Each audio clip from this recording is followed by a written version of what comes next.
Good morning, students. Welcome back. Let's continue with this chapter 2. In this, I'm not going to take much time in having a feedback of the previous videos because in my previous video for dated 30th, already I had taken a feedback for the first part of the chapter as well as a little of the second part. Now let's come to the second part's concluding parts. Here in this chapter, we people have seen in the second part about Mukesh and his family. Also, we came across that what Mukesh dreamt of. He dreams to become a motor mechanic. He don't want to continue as a bangle maker, which is the basic profession of every second family of Firozabad. Also, we have seen about the condition in which these children are working in the glass factories. Hot furnaces, no proper air and light, and maximum of them because of the polishing and the dust that is raised from that lose their eyesight by the time they turn into adults. We also saw the way in which they live, the poor sanitation with the families of humans and animals in the same house under the same roof. We also saw that how people can think about the thinking of these people. The grandmother of Mukesh, she considered it to be karma, destiny, and she believed that it is a profession being given to them, or they've been born in the caste of bangle maker, so it's hereditary and they cannot change it. It's a God-given lineage. We also came across that how the yards of Firozabad houses is piled up with varied color of bangles which are considered auspicious, and then how we people saw that the young men, they take this bangles, spirals of bangles for selling purpose, and the young boys and girls in the flickering oil lamp sit with their father, mother making the bangles, and their eyes are more accustomed to darkness than to light. And the result of this is, by the time they reach adulthood, maximum of them lose their eyesight. We also came across one character and another one about whom I said that got to be careful because 1 year in the CBSE board examination about her it was asked. She is Savita, a young girl. She is wearing a young girl wearing a pink colored dress, sitting down along with an old woman. She was molding, or she was making the glass bangles, and her eye seems to be gleaming and her hands seem to be working like a machine, the tongues of a machine, very fast. And it has been said by author that she really wonders whether this young girl, she even knows about the importance, the vitality of these bangles in the life of women, that how in Indian tradition these bangles, they are very auspicious, especially they are the mark, or you can say that they are the symbols of women's suhag in our country. It's really very important thing. Maybe the girl will come to know about it the day she get married, the day she turns into a bride with a red veil on her head, with her hands having henna, mehendi, and her own hand wrist being decorated, adorned by the bangles. The old woman sitting down next to her, her wrist is also still having bangles, which shows the presence of her husband being alive. She says one thing, which I said in the previous video also. It brings tears in the eyes. My dear students, when we people work at the end of our service, we expect our saved money with which we plan to live our further life. What is their plan? What is their savings. You just listen to what that lady said. एक वक्त शेर भर खाना भी नहीं खाया, एक समय का पेट भर भोजन भी नहीं किया उन्होंने. They worked years, my dear children, worked years, and that too hard work. And then she says that one time meal also they never had, a proper meal. So pathetic.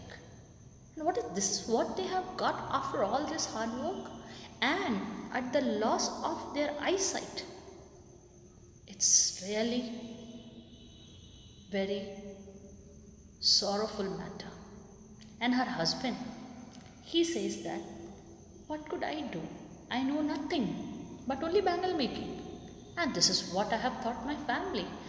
Yes, definitely he succeeded in making a house. So the author says that maybe this man seems to be in a better position than the other families because he seems to have a roof over his family's head. Let's continue with the rest of the part. The cry of not having money to do anything except carry on the business of making bangles, not even enough to eat, rings in every house. The young men echo the lament of their elders. Little has moved with time, it seems, in Firozabad. Years of mind-numbing toil have killed all initiative and the ability to dream. Okay, this fact that they are having no money, it is something which echoes in every house. Every house has got the same thing to say, no money.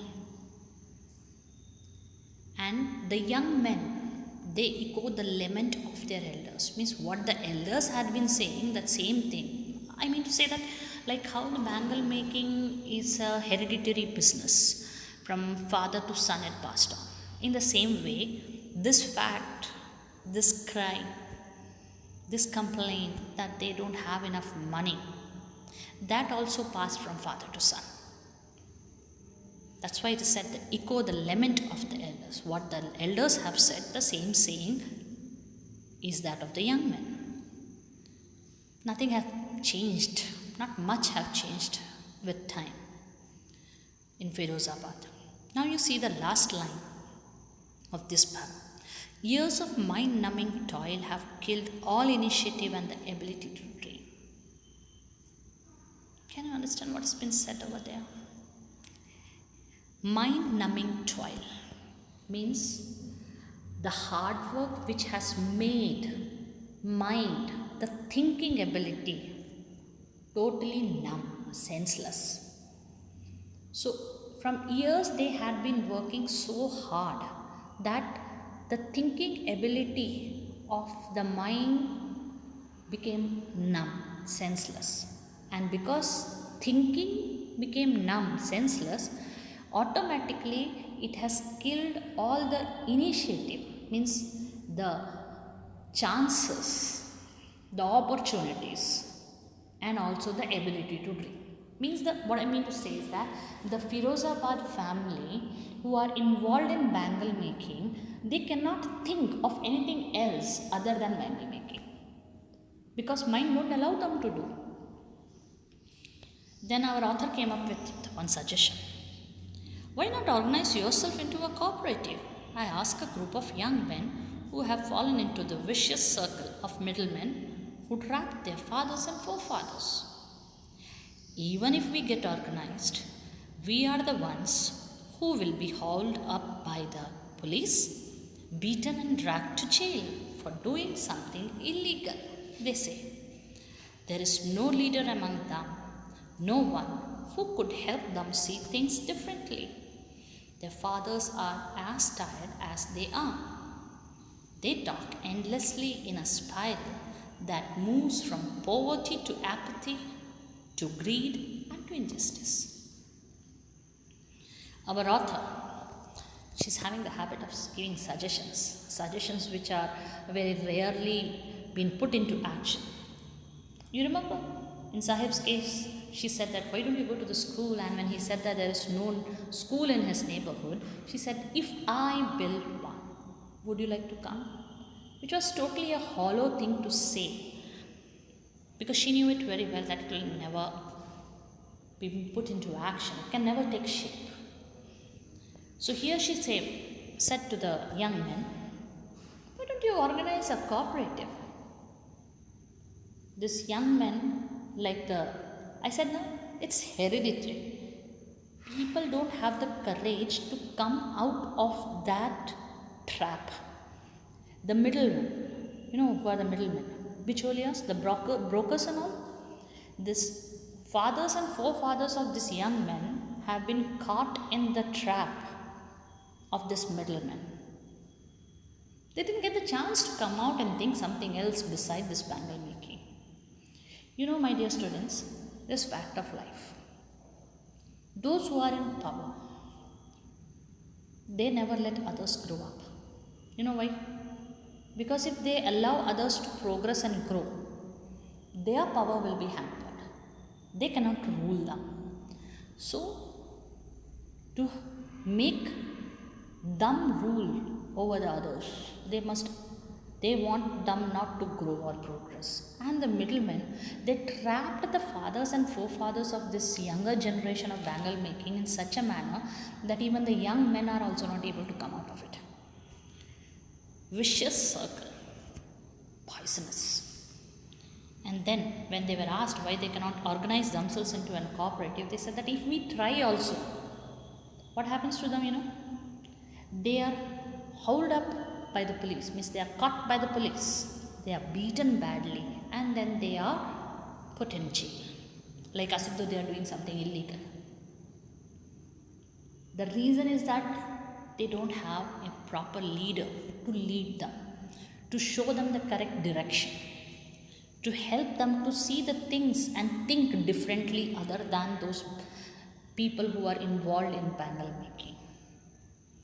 And the young men are tired, their fathers are tired. So it is a generation of tiredness. But one thing is there. They talk endlessly. Human nature, you know. People, they try. They dream also. It's not that they don't dream. But sometimes they drop the weapon in front of the circumstances. But still they want to talk. So here also people, they talk. Endlessly, non-stop they talk. In a spiral. In a spiral here means starting and coming to the end, same topic. Every mouth, every ear hear the same thing. And what is that spiral?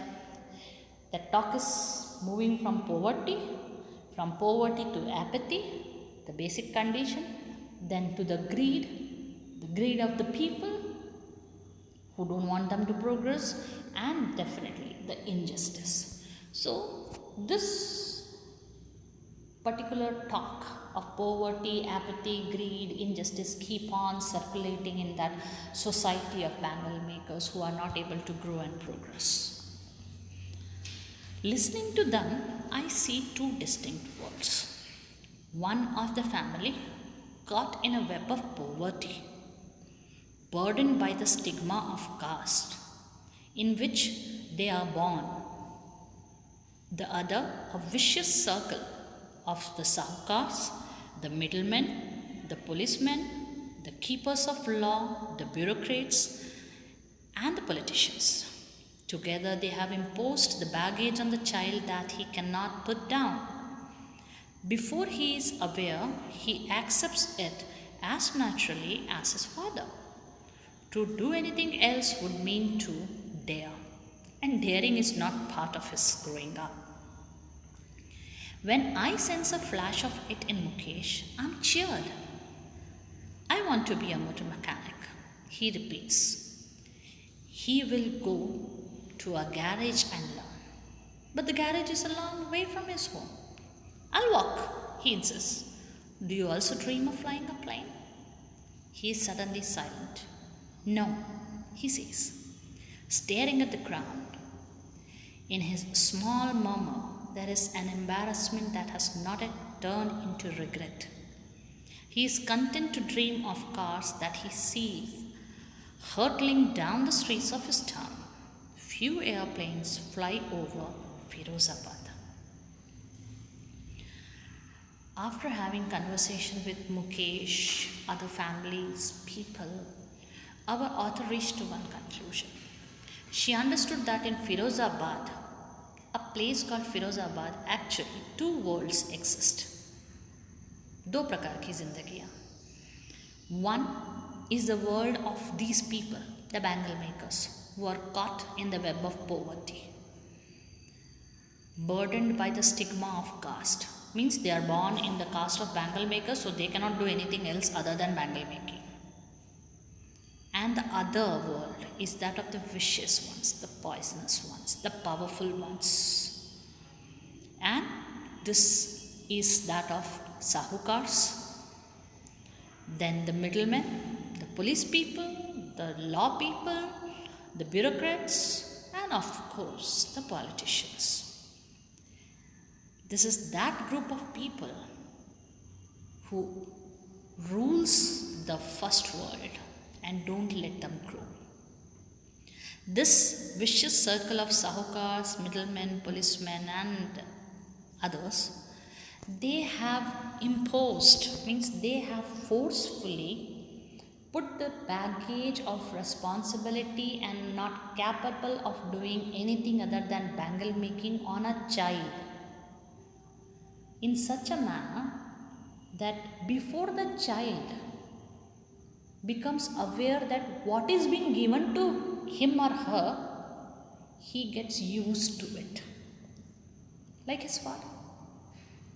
And doing something other than bangle making, it will call for daring. And to dare to think something else, to think something other than bangle making is not a process of their growing up. Their life has been molded. They are brought up in such a manner that it has been put into their head that they cannot do anything other than bangle making. And because of that reason, when our author saw that gleam, that flash of light, of dream, of hope in Mukesh's eyes, she was filled with happiness. He said, I want to be a motor mechanic. But the garage was very far away from his house, but he was ready to walk and go and learn. At least he had that daringness to think of something. He has the ability to think of something other than doing bangle making. So our dear author, she shot another question, which most probably made no sense over there, but still. She asked, do you dream of flying a plane? And he became silent suddenly. He said no, and he looked at the ground. Kind of an embarrassment, but there was no sign of regression, and that was really a good sign. No sign of regression means still hope is there. And then he was for the time being content with the cars, and you know the reason why? Because where he stays, from there on the road he had seen only cars running, and basically only a few airplanes fly over Firozabad. So he never dreamt of becoming a pilot, but a motor mechanic. So my dear students, in this way I come to the end of this chapter, in which we have come across two parts. First one, it was about Sahib, a rag picker, and the second one, it was about Mukesh, a bangle maker. Both of them, their childhood being exploited, that is what is the limelight of the entire story. Now when we come to the questions which are given in the textbook, as you can see that in the textbook there are small boxes, and in those boxes certain questions are there. We people will discuss those questions, means I would let you know what could be the possible points to be written in this, and I expect you people to prepare notes on this. Beside that, like how I gave the PDF of the previous 3 chapters in which I had given you the extra short questions, the same way you will be receiving the PDF of this chapter too. Now in this, like you can see, for Sahib, we are having the questions. The first one is, what is Sahib looking for in the garbage dumps? Where is he and where has he come from? First part. What is Sahib looking for in the garbage dumps? He is looking for gold. Please be careful. When I say gold, I don't mean the ore gold. I mean to say that the garbage which is like gold for him, because it is the means of their survival. So he is looking for gold in the garbage, which means rags. Where is he and where has he come from? Where is he means his present living. He lives in Simapuri, which is at the periphery of Delhi, but metaphorically he is very far from it. Then where has he come from? From Bangladesh, Dhaka. So you have to speak about Bangladesh, the greenery from where he has come, with an expectation to earn gold, livelihood in the city. What explanation does the author offer to the children not wearing footwear? Remember that it's a tradition to walk barefoot, but the author finds it simply an excuse to cover the never-ending poverty of the country and of the people. That's what. I'm just giving you the points. You have to reconstruct it into answers worth 30 to 40 words. And if it comes for long question, you have to elaborate the answer carrying the previous situation related to the question, and obviously the present which has been asked, and a concluding. So in that way the long answer will be created. Third question, is Sahib happy working at the tea stall? Explain. If we will see the last para, we can see in the last para related to Sahib's portion, we can see very clearly that the author herself said that the carefree look wiped off from his face. So obviously it tells us that he is not happy. Though he was getting 800 and all meals, still that carefree look is lost. Why? Because he is no longer a master of his own. Instead, he is working for somebody where he carries a steel canister which is heavier than his plastic bag. Let's move further. When we come further to the next part of question, here it is. What makes the city of Firozabad famous? It is given. Firozabad is considered to be the center of India's glass blowing industries, and every second family of Firozabad is involved in making colorful bangles for the women on this land. Next question is, mention the hazards of working in the glass bangle industry. For this question, it is very clearly given over here in this paragraph where I spoke about the way how the children work. It is given that they work in the glass furnaces with high temperatures, in dingy cells without air and light, and because of the polishing and the glass dust, maximum of them loses their brightness, eyes brightness, by the time they turn into adults. These are the hazards of working in the bangle industry. How is Mukesh's attitude to his situation different from that of his family? We have seen that it has very clearly been given that years of mind-numbing toil had killed the initiative and the ability to dream. And they all believe that they are born in the caste of bangle makers, so they have to die as bangle makers. But Mukesh, out of all this, is having a light in his eyes, a gleam, a flash, and he speaks of becoming a motor mechanic. So he dreams. He still dreams of becoming something else other than the bangle makers, and in this way his attitude towards life, his approach towards life is totally different from the other people. Understanding the text. What could be some of the reasons for the migration of people from villages to cities? The first and the foremost is livelihood, search of food, for developing, for progressing in life, for success. So these are the basic reasons why the people they migrate from villages to cities. You have to elaborate it. Would you agree that promises made to poor children are rarely kept? Why do you think this happens in the incidents narrated in the text? Now, two of the places I said to you. First one is where in to Sahib, our author said that what if she builds up a school, will he come to the school? Do you think that really the author was going to build up a school? No. We all know that these kind of promises are made to this category very often, which is rarely fulfilled. The same thing to the young men, she spoke about forming cooperative. So basically we have seen that the incidents, the context of the story tells us that it is very clearly been said that to these people, especially to these poor children, many promises are made, which are rarely made, which are rarely kept. So about that you have to speak. What forces conspire to keep the workers in the bangle industry of Firozabad in poverty? You remember? I spoke about two worlds.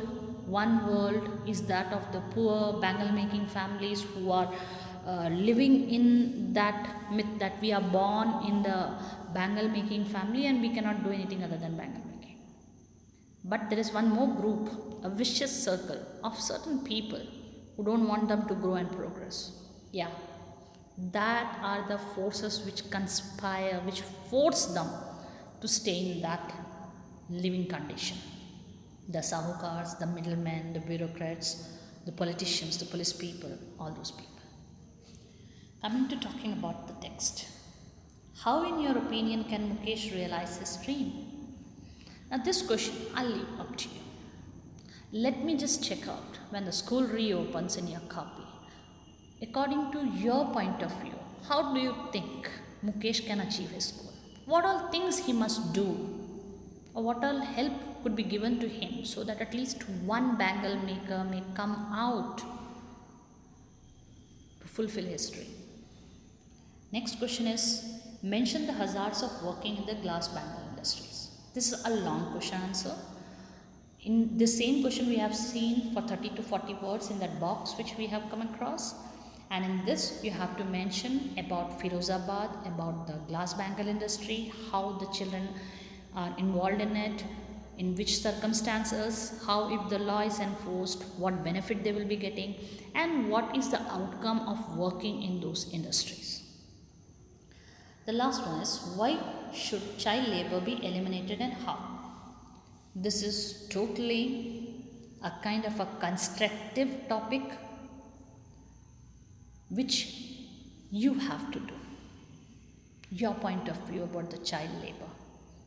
It is not only limited to this chapter. Means definitely you can use the context of the story, but beside that you have to use ideas from incidents you might have come across or from your knowledge about child labor. And how could it be eliminated, or how could it be cropped? How could it be removed, deleted? That you have to speak about. Beside this, I'll be giving you a PDF in which extra questions of this chapter will be there. I'm not giving you any kind of long answer questions because basically the short answer questions will be covering maximum of it, and you have to learn to elaborate the answer when it comes for the long answer questions. My dear students, as you have been informed and earlier also that if you have got any queries, you can do it through the school website.